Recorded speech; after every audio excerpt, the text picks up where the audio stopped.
Welcome to this Thursday's edition of Jamaica Magazine. I'm your host, Adrian Atkinson. In today's show, we have a new episode of Finance Matters, so stick around. Do your part to prevent mosquito breeding.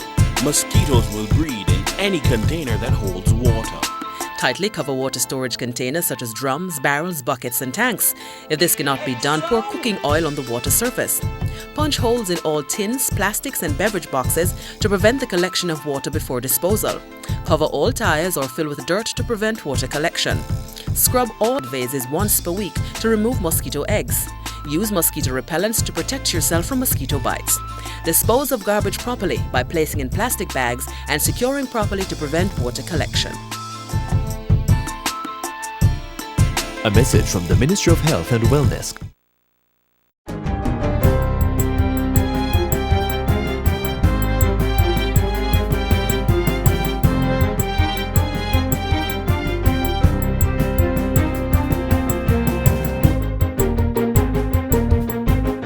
Good day, I'm Theodore Henry, and this is your JIS News for Thursday, October 19, 2023.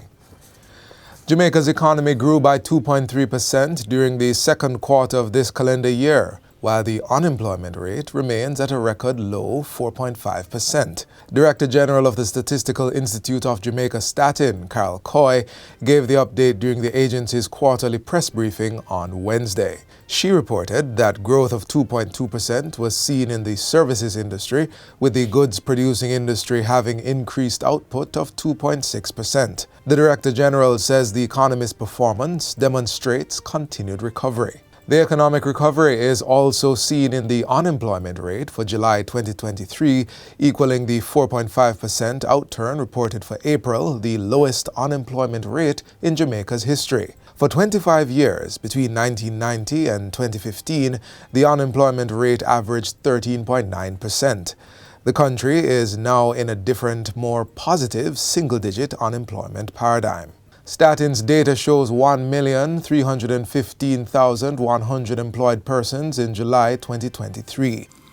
Relative to the increase in the size of the labor force, most persons who gained employment were previously unemployed.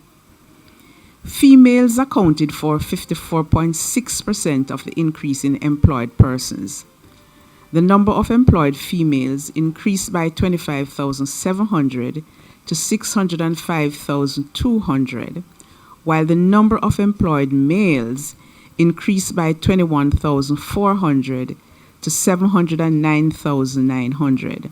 Employment increased across most occupational groups, except for skilled agricultural and fishery workers. There is also good news for the country's credit rating, with Moody's Investors Service upgrading the Government of Jamaica's long-term issuer and senior unsecured ratings from B2 to B1. The International Credit Ratings Agency also revised its outlook for Jamaica from stable to positive. According to a statement from the Ministry of Finance, this reflects Moody's analysis that the government maintained a steadfast commitment to sustainable fiscal policy even as it faced various external shocks. The ratings agency cites the government successfully reversing the increase in debt levels caused by the COVID-19 pandemic while effecting fiscal policies that support the continued improvement in debt metrics. Jamaica's debt level is now well below pre-pandemic levels, declining more than 30 percentage points to 78% in 2022 and expected to continue that downward trajectory.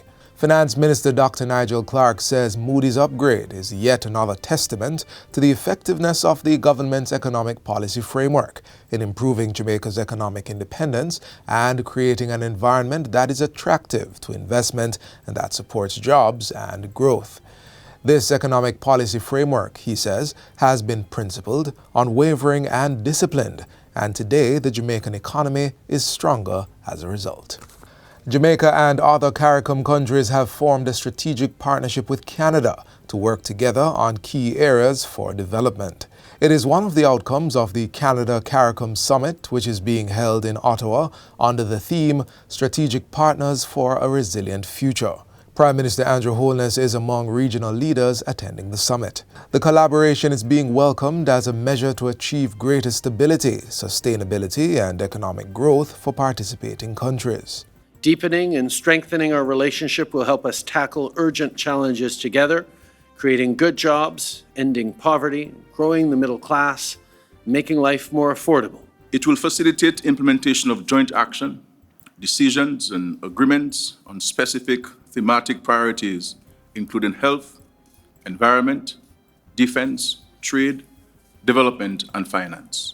Among the discussions taking place at the Canada-CARICOM summit are matters to do with trade and investment, climate resilience, access to finance, regional security collaboration, and the urgent situation in Haiti. More than 200 residents in north-central Clarendon are set to benefit from a $21 million rural electrification program, REP, project. Two communities, Citron Street and Cottage Hill, are to receive wiring and installation to access regularized electricity. Minister of Science, Energy, Telecommunications and Transport, Darrell Vaz, led a recent tour of the communities. He says the project is expected to start in early November. The tweak to what we are doing now is the fact that we realize that so many people wanted to regularize but just cannot afford the wiring cost to do so.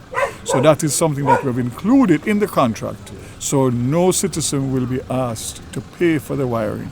The Rural Electrification Program is administered by the Jamaica Social Investment Fund, JSIF. Member of Parliament for North Central Clarendon, Robert Morgan, has welcomed the initiative, which he says is a critical need for the two communities. None of these communities have proper electricity. A lot of them had to be, in one case, run a line 600 meters from across the valley. Many of them are using electricity in a way that is contrary to the law, and we want to regularize them so that they can feel a part of the society. And finally, breast cancer screening and treatment services have been boosted at the Cornwall Regional Hospital with the installation and commissioning of a new mammography machine. The new machine was acquired through a partnership with the International Atomic Energy Agency, IAEA, and is valued at $47 million. It is one of two that has been secured at a cost of some 47 million Jamaican dollars each. One is here at Cornwall Regional Hospital, another at the Kingston Public Hospital, which we have not officially yet commissioned. So this is the first of two stops. During the recent official opening of the retrofitted mammography unit at Cornwall Regional, the Health and Wellness Minister said these developments were creating an advantage in Jamaica's fight against breast cancer. As the country observes Breast Cancer Awareness Month, Minister Tufton is calling on women to do their regular screening to ensure early detection and the best health outcome. Breast cancer is the leading cause of cancer-related deaths in women, with between 300 to 350 women in Jamaica dying from complications each year. Dr. Tufton says the government is committed to solving the problem by expanding resources for screening and treatment and promoting lifestyle changes that are geared towards prevention. And that's it for JIS News Today. I'm Theodore Henry. Thanks for watching.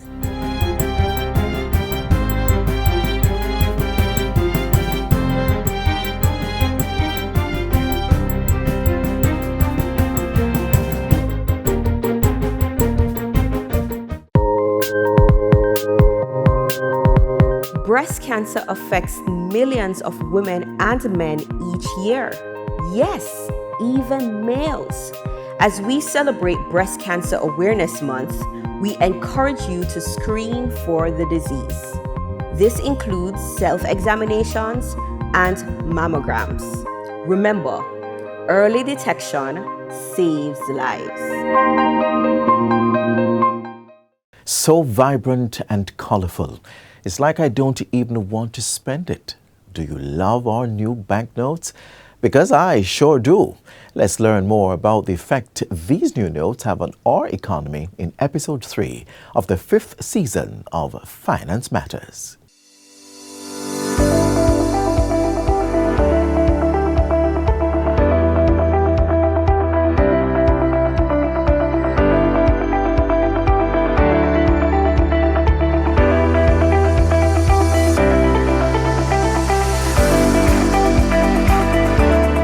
The Jamaican dollar has a new look Bank of Jamaica released the upgraded polymer banknotes. These polymer notes are ideal for Jamaicans who are visually impaired, they're durable, and are laced with security features. But how can you identify these multiple features on the new notes? Hi, I'm Shaquille Rochester Shorter and welcome to Finance Matters. Joining us today to provide more insight on Jamaica's new polymer banknotes is Deputy Governor for Banking and Currency at BOJ, Mrs. Natalie Haynes. Remember to like, share, and subscribe to our YouTube channel. Follow the Ministry of Finance on Facebook, Instagram, Twitter, LinkedIn, and now TikTok to see all the episodes and highlights.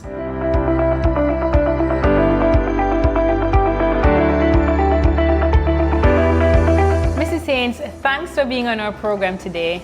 Thank you so much for having me, Shaquille. Happy to be here. We have new money now. What has been the response? Okay, so since we have issued the new money on the 15th of June 2023, the response has been, by and large, positive. People like the modern new look. They particularly like the feature for the visually impaired. Persons have commented on that. And of course, Jamaica now ranks along with other countries in terms of having polymer notes. So the response has been good, and can I say, based on the demand from the public, Bank of Jamaica's issuance now of notes comprises about 90% are the new notes. Okay. So that is a very good response, because we measure response based on the demand from the banks. Yeah. Can you tell us more about the features that the new polymer banknotes possess? So we have features categorized according to the look, the feel, and the tilt. So look, feel, and tilt, and check. Check is the last one. I'll go to that. So let's look at the feel, and that's what I mentioned earlier. If you feel the top, let me turn the note, the top right-hand corner to the back of the note, there are some raised features there. Do you feel it? Yes. All right, so this feature is for the visually impaired in particular. So on this note that I have here now, the 2000, I am feeling the raised dots here. Okay. The note that you have there, the 1000, what do you feel there? Feel at the back of the note, the raised features. Okay, it feels like a circle, I don't know. It's a circle? Well, then it's a circle there. Okay. Right, so the 5000, we have the square. So all of the 6 banknotes have a different design at the back, and the visually impaired will be able not only to tell you if the note is authentic, but also which denomination is it that you have in your hand. Okay, nice. So that is what we call the feel. Then we have the look, which is for us. So on the front of the note, if you look down, first of all, if you hold it up to the light, you'll see the feature in terms of the opaque feature here, the transparent feature. And also in that, the denomination, the number is in there. So for this one, I have a 2000. Yes. You see the 2000. And for the 1000 right here, yes. So the see-through window here, that's another thing that you look. Of course, identifying the notes by the color and the subjects on the banknotes. By subjects, I mean the persons who appear on the front. Okay. People need to know the banknotes, right? Yes. 5000, we have Prime Ministers, Sangster, and Hugh Lawson Shearer on the 5000. On the 2000, we have Michael Manley, Edward Seaga. On the 1000, we have what you have there, Norman Manley and Bustamante, and so forth. And what we tried to do for the color of the notes is to stay as close as possible to what existed before for the cotton notes. So I spoke about the feel and the look. The other one is the tilt. So when you take up the high value notes, the 3 high value notes, and in the same holographic stripe here for the 5000, if you tilt it, you would see the color changing in there. And you actually see the 5000 coming up there to tilt it. All right, so that's the tilt feature. I see the 1000. Right. Okay. And a final feature that banks and large cash handlers use is the check, where if you have a UV lamp, you can check it. In dim conditions, you will see the note fluorescence. So, Mrs. Haynes, I have heard taxi men complaining about the money because they don't trust it. What do you have in place to help grow the trust among our users? The only thing is really communication and continue to send that message in terms of the building confidence in the new notes. In particular, I don't know what it is that they don't trust. You know, you'd have to know. But our communication, we started first in terms of communicating with the banks, for the banks and their staff to first of all know all the features of the notes so they can impart it to their customers. But we have been on the road, have road shows in terms of gaining trust in the new notes. So I say to the taxi men, just in terms of determining whether the note is genuine, you would look at all the features I just described. The features, to check the tilt, and also to say to the taxi men and those other persons, the level of counterfeit we have in Jamaica is extremely low compared to developed countries. How we measure counterfeit is pieces of banknotes per million of notes in circulation. That's a ratio. And for Jamaica, successful counterfeit is only about 0.17, that ratio. So it's very low. Good, yes. In developed countries, it's like about maybe somewhere close to 10. For us, it's very low. That's good. Yeah. You touch on international currency. How do they differ from international currency though? Polymer is the way to go, and Jamaica, I would say, is way behind the 8 ball in terms of rolling out polymer. Yes. Let's look at developed countries like Canada. Bank of Canada rolled it out in about, say, 2011, I think. Yes. Bank of England, those are our major trading partners. Let's come closer to home to our CARICOM counterparts. We are the last. Yes. So Trinidad has rolled it out. Barbados has rolled it out. Guyana has rolled it out, and the Eastern Caribbean Central Bank for the ECCB states, they have rolled it out. So we are the last. So we have just joined that long list, and we expect to get full benefits in terms of cost savings by having increased durability of the banknotes. That was my next question. Why these notes? Why polymer banknotes? What's the advantage? Durability. 2 advantages I can identify to you relative to cotton. Durability. Polymer notes last at least 50% more in terms of useful life. All right? Give us that in years. In years, so the regular banknotes on average would last about 2 years. Okay. 2 years? Depends on the denom. Okay. Some less. Like the $100 that is we call the workhorse, the 100 and the 1,000. Always in circulation. Right. 2 years. So 50% takes that to at least 3 years. We just start issuing, so that statistics you have to test that. But the Eastern Caribbean, their experience so far, they were expecting like 3 years. They are now at about close to 5 years, and the notes are still out there. Impressive. That's very impressive. The other thing with polymer too, don't think that the feature I talk about, the visually impaired, was not on the old notes. It was on the old notes, but where? Yes. You see, after a while, this is for this, that line there. After a while, when the notes get older, that feature would disappear. You cannot feel it. Okay. And that was a complaint we got from the visually impaired community. Okay. With polymer, that race feature stays on the note forever. Nice. For the full life, it doesn't disappear. So that's an advantage of polymer, yes. I didn't know it. The feature was on the old one. Yes, but it was not as enhanced, and so the visually impaired persons were having a difficulty. Wow. So that was one of the things we sought to address in the redesign. Mrs. Saints, before we go, I want you to just tell us 3 things that we should know or remember about these new banknotes. All right, so I'm going to use this opportunity, Shaquille, to appeal to the Jamaican public. The first thing is the care of the banknotes. Okay. Now, I mentioned that the notes, the polymer is supposed to give us longer life, more durability, yes. Right? So, because you spend money to get these notes, so you want it to last as long as it's supposed to. So please do not damage the banknotes. Or deface it. Yes. So you use your coin, or you burn it, or you rub it. Yes. In normal use, in tendering, in transactions, it will last longer. Okay. Right? So do not. So care the notes. You can, if your wallet bend it slightly, but don't crush it.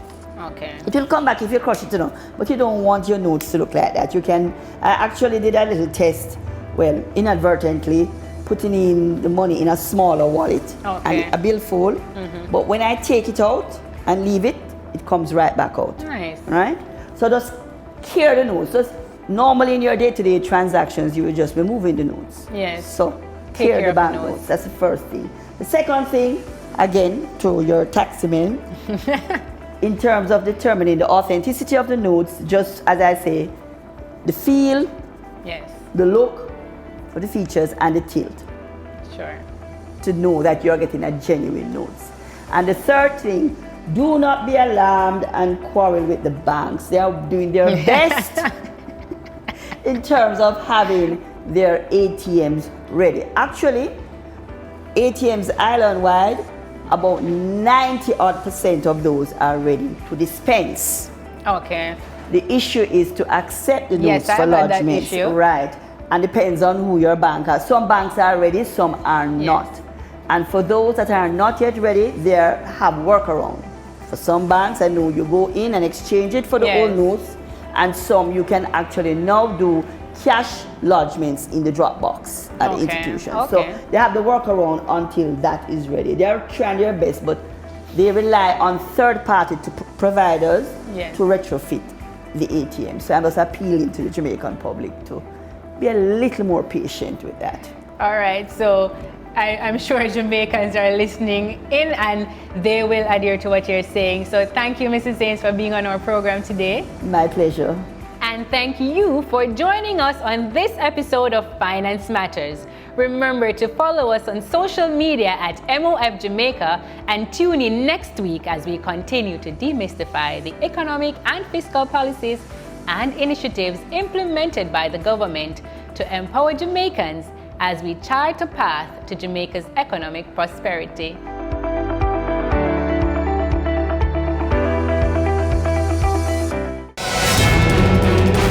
Concerned about uncollected garbage at home? Do you see garbage piling up on the streets? Then report it. Use the National Solid Waste Management Authority's mobile app to report instances of littering, illegal dumping, and uncollected garbage. From anywhere and at any time, be an environment warden by informing the authority of unsightly solid waste. You will be notified when your report has been received by the NSWMA, as well as when the matter is resolved. Download the app from the iOS or Android app stores by typing in NSWMA. Play your part, as Jamaica's beauty is everybody's duty. Composting is an easy and fantastic way to reduce waste and enrich our gardens. Don't know how to? Well, this next feature will show you just what to do. Compost is one of the richest forms of soil nutrient. So here we are buying fertilizer for huge sums of money, when in fact we are throwing away something which is richer in many regards than what we are buying, spending hard cash for.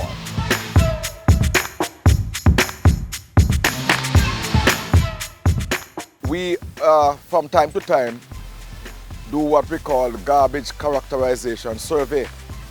This is where we actually go island-wide and take samples of the garbage and look at what make up the garbage. All the surveys that are done in recent past points to one particular set of dynamic.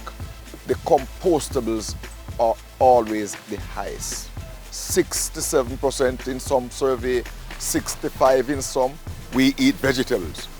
We do ground provisions, the peelings from those. We use cardboards, newspapers, lots of stuff that can be broken down and can be put to good use. With such a high percentage of the solid waste being compostable, we are therefore forced to look at how we're going to manage in the best way possible, in the most efficient way possible, that high percentage of the garbage. Composting is a rich form of soil that is broken down by microorganisms to become either fertilizer or soil. Now we're going to do a demonstration to show you how we can do it. First, if we're starting, this is our kitchen waste. So if you're starting a compost bin at home, you need to get your kitchen peel, your banana, your lettuce, your cabbage, your tomatoes, and you cut them in finer particles. It will make it break down much faster. In order for the microorganism to work effectively, you need moisture, you need air, and you need heat. You can use a hand shovel or your hands. Too much moisture will allow the stuff to rot and it won't be compost. And if it is too dry, the microorganisms won't be able to work effectively. So you need to get a right mixture. If you squeeze it with a fist, you shouldn't have any water running out of it. If it's dripping, it is okay. If it is running out of it, that means you have too much water. So now this is our compost. If you keep this moisture in your compost, it will give you a maturity rate of 3.5 months. And you'll get this final product, which is this right here. Compost, what it does, the longer it stays into the ground, is the richer it becomes.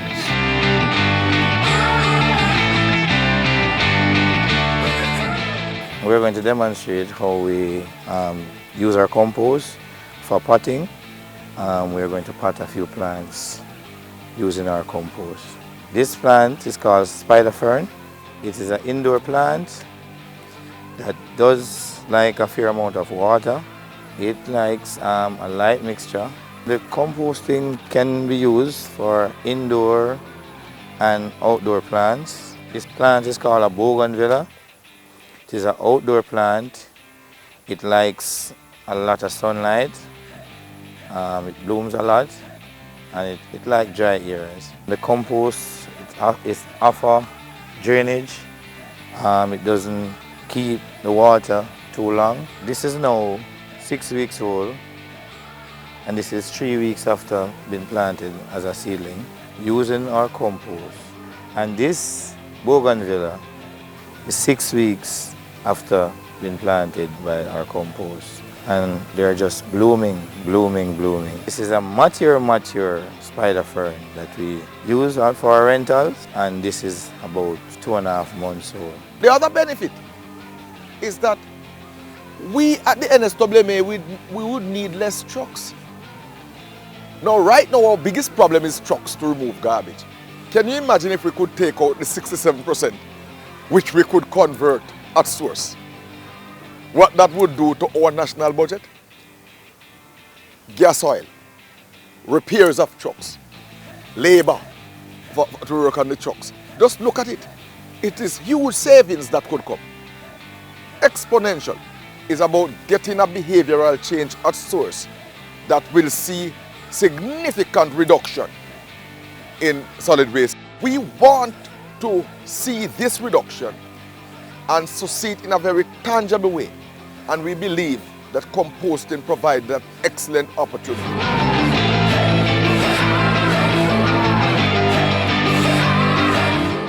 We've come to the end of today's show, but we'll be back tomorrow on this same station at the same time. To keep up with our happenings, visit our website at jis.gov.jm.